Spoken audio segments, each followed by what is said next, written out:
இல்லாதவங்கிறாங்க, வசிக்கிறவங்களுங்கிறாங்க. இந்த குடி தண்ணி கூட 1 மணி நேரம் கூட விட மாட்டாங்க. ஒரு அரை மணி நேரம் விட்டா கூட போதும். ஒரு 10 நிமிஷம், ஒரு 5 நிமிஷம் போட்டு அடி விட்டுறாங்க. 2 குடம் 3 குடம் குடிச்சா ஒரு குடும்பத்துக்கு போதும். அந்த குடும்பத்துக்கு தண்ணி குடிக்கிறாங்கல்ல, அவங்க வீட்டு குடும்பத்துக்கு குடிக்கிறாங்க. எங்களுக்கெல்லாம் தண்ணி கிடையாது. நாங்க குடம் எடுத்து போனா அவங்க கிட்ட ஒரு குடம் கொடுங்க கூட அவங்க கொடுக்க கஷ்டப்படுறாங்க. எங்க வீட்டுக்கு குடிக்காத உங்களுக்கு எப்படி கொடுத்துன்றாங்க. இப்படியே ஓடுச்சு காலம். எங்க வீட்டுல 4-5 பேர் குடிப்பாங்க. நல்லா ஜனம தண்ணி இல்லாத டெய்லி மோட்டர் தண்ணி குடிச்சு குடிக்கிறோம். அதுவும் விட மாட்டாங்க வேற. அந்தந்த வீட்டுல அவங்கவுங்களுக்கு அப்புறம் மோட்டர் எவ்வளவு பேருக்கு தண்ணி விடுவாங்க சொல்லு?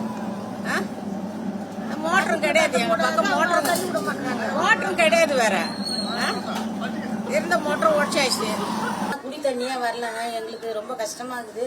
தண்ணி குடிக்கிறது கூட வாங்கி தான் குடிக்கிறோம் தண்ணி.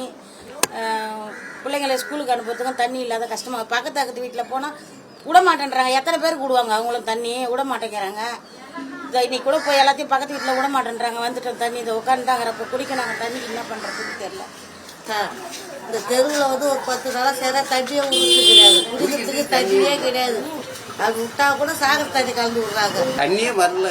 2-3 நாளா 10 நாளைக்கு மேல ஆகுது. தண்ணி ஒழுங்கா வரது இல்ல. தண்ணி குடிக்கிறதுக்கே தண்ணி இல்ல. மோட்டர் தண்ணி தான் குடிச்சுட்டு தண்ணி வந்து ஒழுங்கா ஒழுங்குதான். அந்த அதிகாரிகள் நீங்க தான் பார்த்து வேற நகராட்சி வந்தாங்களா? தண்ணி அதெல்லாம் யாரும் வந்து குடி தண்ணி ஏதாவது எடுத்துன்னு வந்திருக்காங்களா? இது வரைக்கும் இல்லையா? இல்ல அது இது வரைக்கும் வந்து தண்ணி வர மாட்டேங்குது. வாய்க்கா கிளீன் பண்ண மாட்டாங்க. குப்பெல்லாம் அப்படியே கிடக்குது. சரியா அள்ள மாட்டாங்க. கொசு மருந்து அடிக்க மாட்டாங்க. ரோட கிளீனா வச்சுக்க மாட்டாங்க. அவங்க மண்ண குப்பையும் அள்ள மாட்டாங்க. ஒரு இடத்துல அள்ளுறாங்க, ஒரு இடத்துல போய்கிட்டே இருக்கிறாங்க. வாய்க்காவும் அள்ளி போறது கிடையாது. தண்ணி வந்து 10 நாள் ஆகுது. குடி தண்ணி வர்றது கிடையாது. சாக்கடை நாத்தம் அடிக்குது. தண்ணி சாக்கடை நாத்தம் அடிக்குது. ஒன்ன விட்டு ஒரு நாளைக்கு தண்ணி வருது. அது வந்து கொசு மருந்து அடிக்க மாட்டாங்க. தண்ணி சுத்தமா இருக்கு. ஒன்ன விட்டு ஒரு நாளைக்கு தண்ணி வருது. அப்படியே வந்தாலும் சாக்கடை நாத்தம் குடிக்க முடியல. எல்லாம் மோட்டர் தண்ணி பிடிச்சி குடிச்சுன்னு இருக்கிறோம். அதனால எங்களுக்கு சுகாதாரம் சுத்தமா சரி வரல. ஏதாவது முயற்சி பண்ணி நகராட்சியில இருக்கிறவங்கள்ட்ட சொல்லி எங்களுக்கு சரி பண்ணி கொடுங்க. நகராட்சி தண்ணி வருமா? வாரத்துல நகராட்சி தண்ணி ஒரு நாள் வருது. 1 விட்டு 1 நாள் தான் தண்ணி வரும். வெறும் சாக்கடை தண்ணி தான் வருது. பிள்ளைங்களுக்கு இன்ஃபெக்ஷன் ஆகுது. அடிக்கடி உடம்பு சரியில்லாம ஆகுது. பிள்ளைங்களுக்கு வந்து நீங்க தான் பாதுகாப்பு பார்க்கணும். தண்ணி வந்து அடிக்கடி வந்து பார்க்க சொல்லுங்க. கிளீன் பண்ண மாட்டாங்க. தண்ணி ரம்பி அந்த இது தெரு ஃபுல்லா ரம்பி கீழே ஊத்துது. ரொம்ப நடந்து போக முடியல. பயங்கர ஸ்மெல் அடிக்குது. லெட்டின் தண்ணி, காவாக்கிய தண்ணி எல்லாம் ரம்பி மேல போகுது. செப்டிக் டேங்க் தண்ணி. வாட்டர் கேன் ஒரு கேன் 30 ரூபாய். அது அவங்க எடுத்துன்னு வந்து போட மாட்டாங்க. நாங்க போய் கடையில போய் தூக்கின்னு வரணும். போயிட்டு அவங்களாம் தரமாட்டாங்க தண்ணி. நாங்க போய் கடையில போய் கேட்டு அது நாங்களா போய் இடுக்குல தூக்கின்னு வரணும். இல்லை வண்டி வச்சு தூக்கின்னு வரணும். அவங்க வந்து தூக்கின்னு வந்து கொடுக்க மாட்டாங்க. இஷ்டம் தான் பிடிங்க, மில் வாட்டர் கேனா இருந்தான்னு சொல்றாங்க. நாங்க எப்படி தண்ணி பிடிக்க முடியும்?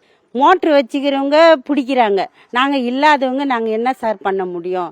ரொம்ப நாங்கள் வந்து மன உடச்சலுக்கு ஆளாகி எங்கள் வீட்டில் இருக்கிற பசங்கள்லாம் வாந்தி பேதி ரொம்ப உடம்பு சரியில்லாத ஆகுது. அடிக்கடி நாங்கள் ஜிஹெச் ஆஸ்பத்திரியில் தான் போகிறோம். போயிட்டு எங்களுக்கு வந்து வசதி இல்லை. எங்களுக்கு வந்து இந்த கார்பரேஷன் தண்ணி குடிச்சாதான் உண்டு. இல்லைன்னா இல்லை. நல்ல தண்ணி எங்களுக்கு வர்றதே கிடைக்கிறதே இல்லை. அந்த மாதிரி நாங்கள் ரொம்ப கஷ்டப்படுறோம் சார் தண்ணிக்கு. எங்களுக்கு வந்து இதை பார்த்து கொஞ்சம் நல்ல தண்ணி நல்லா வர்ற மாதிரி எங்களுக்கு வழி பண்ணுங்க. தயவுசெய்து உங்களுக்கு ரொம்ப நன்றி. அந்த உதவி எங்களுக்கு பண்ணி கொடுங்க.